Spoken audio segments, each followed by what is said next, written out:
Hi, my name is Kumar Sokka, CEO for Acre Security, and we're here with Security AMA. Awesome.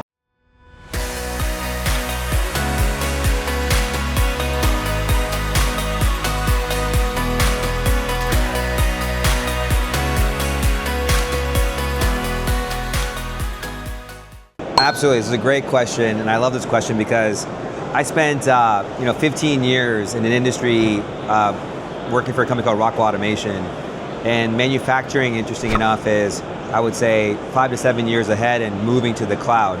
And I ran a lot of that business for us, transitioning on-prem to cloud for Rockwell, and bringing that to our industry. What's really exciting to see is that when I first joined the industry in 2022, working for Lenel as too, you have a lot of on-prem. And cloud is where people want to eventually move to, but in that journey you have to learn, you have to understand what it means to move there. And in that journey, rip and replace is a difficult part of it. It's expensive, and ripping and replacing your hardware is expensive. So from my perspective, what I've learned through the journey of where I came from and seeing different industries, coming from one of the largest access control businesses out there, and then now with Acre, which is what's so exciting for us, is that we have some of the best on-prem technology as well as, in my opinion, the best enterprise cloud platform, is that we have the opportunity to listen to our customers, and our customers are saying to us, is what I've learned before as well, is that moving to the cloud isn't always easy, right? We got to get educated, we need to understand what's going on, how to get there. So our approach really is helping them move on their own pace, and that means giving them the tools, the processes, the products to help them get there. And it helps, and it's over time. So we created something called the Bridge. And the Bridge is a tool where you take your on-prem platform and you connect to the bridge that connects to the cloud. And so over time, you can move sites over months if you need to, right? Versus one quick replacement. So I think for us, it's this in-between of hybrid and fully being in the cloud, which eventually they'll get there, but it's helping them across that journey. Yeah, it's a great question. It's one of those questions where I think a lot of people have, and we're at a position where we're super excited to answer that with clarity. And for us, we have three major goals around our product. One is our 1 Acre platform, which I'll talk about. 2 is how we protect our core on-prem. And 3 is how we help migrate. It's those 3 things. That's it. That's clarity from from myself and my leadership team all the way down to our sales team and out in the field and the message to our customers. And in that, when we think about Acre as a whole, yes, you think about access control, the different softwares, but there's 3 major platforms that we have, which is access control in the cloud with Phoenix, now Acre Access Control, our intrusion platform, which is a top 3 market share holder in Europe, and our enterprise visitor platform, identity platform called TDS. So for us, that is our future tech. We're investing a lot into it. It's all cloud-based. It's hardware as well. And so we're unifying it. We're bringing those 3 together. We're not creating from scratch, right? We know how to do it. We're experts in it. We're bringing it into one unified platform. And today, on our show floor at ISC West, we're actually showcasing it, that journey. And so that's our flagship. And at the same time, the other products, we're investing in it. We're refreshing it because we know that means a lot to our customers. So over time, when they're ready to move to that 1 Acre platform, we'll be ready for them. Yeah, I mean, for sure. Like, continue to invest in that 1 Acre platform where we're bringing access, intrusion, visitor management, and video. We introduced video as well during IC West, and so bringing that one piece in. And we're going to continue to invest in that, continue to invest in AI and how that's being produced. Our core on-prem, I don't think on-prem is going away tomorrow. It's going to take a little bit of time. And so there are 3 major platforms in our on-prem that are US based and in Europe that we'll continue to invest in. And there are platforms that have some legacy hardware that we're trying to drive immediate migrations for. And we're still investing into those too, but we know that they're going to be products that companies want to move quicker. So across the board over time, I look at it as heavy investment in R&D, but there's also heavy investment in enabling our customers and our sales teams to help them move over as well. Oh, it's such a hot topic. It's a fun topic. Sometimes it's a scary topic for us too. I look at it as like 3 different approaches. I look at it as like, how do I be a better leader every single day to make better decisions and use it for a tool where, what I tell my leadership team is like, if you're not using AI every day, you're not doing something right? And so, because you can gain knowledge from it, you can have the interaction and have a boxing match about what the right solution is with leveraging AI out there, right? But then the second approach is, how do you leverage tools that make you more efficient and effective? So supplementing our teams with tools where, like we just released a new chatbot in our website where you can ask questions so customers can come in, ask questions, which eventually leads to a lead, right? Like that's leveraging a tool to help customers interact with us and then eventually get us to solve their problems faster as well. So that's kind of like how we leverage it too. And then the third way that we look at it is, how do we leverage it in our products? Can we build with it? Can we build faster, better products leveraging AI tools? And then how do we build stuff, AI, into our product where customers can also leverage data, analytics, and more from being in the cloud, because that's what it does for you, more from our products as well. So those are the three ways I look at how we're looking at AI.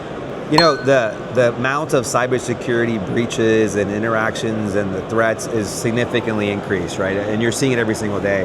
I really do think it is a factor of the entire, ecosystem. We have to do better as an organization to implement, to put our policies in place and enforce those. And we are an organization and we're driving those standards heavily. But at the same time, like, other companies need to do the same thing too, because you can get affected through other companies doing phishing attacks and as well. So we're trying to really educate our community of partners, whether they're integrators, technology partners, so we're all in this together. Accountability, at the end of the day, we want to take some accountability of it as well, because we want to make sure we're resolving the problem. At the end of the day, it takes all of us to solve that problem, and because everyone has a factor to play here, right? And I think we have to keep educating the entire ecosystem, whether you're the end customer, whether you're the technology partner, the integrator, or the manufacturer. So it is a joint way to approach it. Yeah, the reality is it's all of them, right?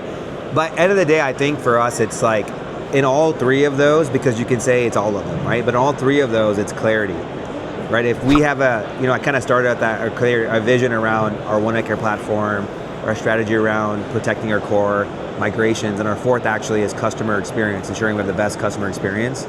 And those four things are always in the heartbeat of everybody, and our values support that. If you do those things right, everything kind of falls into place, because you have to have the right product to deliver on those. You have to have the right operations to deliver on that, right? You have to have the right go-to-market to deliver on it.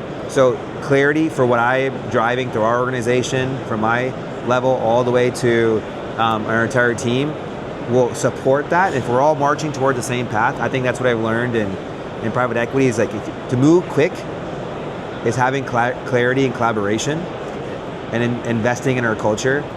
If you get those things right, amazing things happen. And we're seeing some of that right now, which is super exciting. I think, like, going back to that clarity, it's about making sure there's the why, right? At the end of the day, the biggest thing that private equity wants is value creation, right? It wants to have better businesses. That's the core to it. And we're a product company, right? We're a product company, so you have to have better product, you have to have better culture. And so if you do those things right, and everyone understands the reason behind it, we're all on the same page. I think there is this persona of PE coming in and cutting costs and all of that, but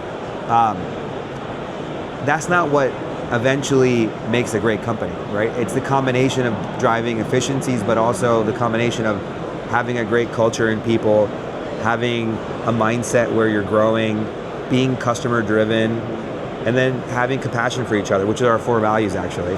And to us, if we focus on those areas and the reason why we're all here, you're driving that future growth.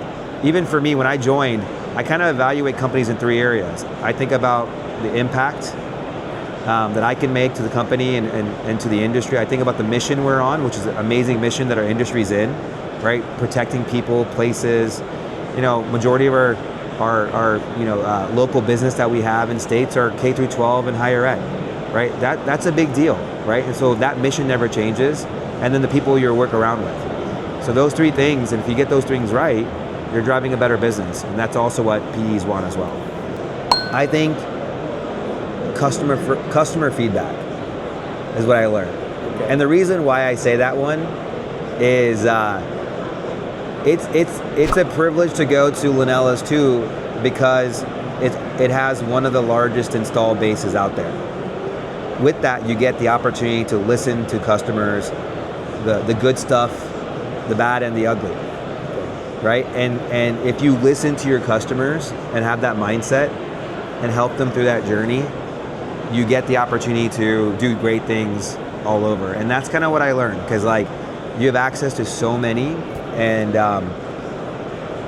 that customer first mindset is relevant in any role, in any job. And so, you know, when you have that big obligation, like bringing it to any kind of other scale of company, and the good thing for us, we're of scale as well, and so you kind of think about the customer first. I mean, this one's a little personal, I will have to say. So when I was 11, my father passed away, right? And my two older brothers were in college, and my mom took over, and she didn't speak English. So she wasn't first generation, she didn't speak English.